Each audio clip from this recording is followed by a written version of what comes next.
ovdje odeljenja ove godine u našem centralnom odnosno obliku male škole. Sva 3 odeljenja imaju po 22 učenika. Tu može doći do promjena jer kontrole su djece i upisuju se oko svakog dana.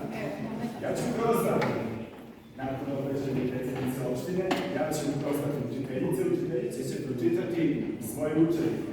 Ali nećete odmah doći u učionice, nego ćemo sačekati da svi prozovu svoje učenike i onda ću vas ja povesti zajednicama u svoje učionice.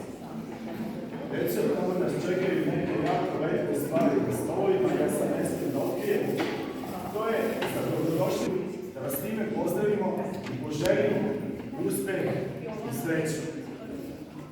Od vas očekujemo da učite i da naučite puno, da slušate svoje učiteljice i da budete dobri drugovi.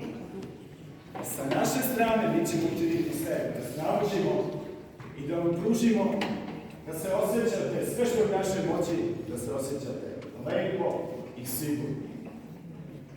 Ovo je možda jedan od najvažnijih trenutaka u vašem životu, polazak prvi razred osnovne škole.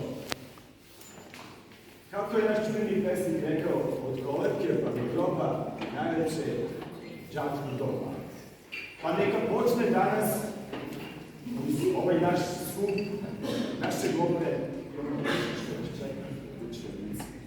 želimo vam svu sreću ovog sveta i zdrav. Živjeli i dobrodošli.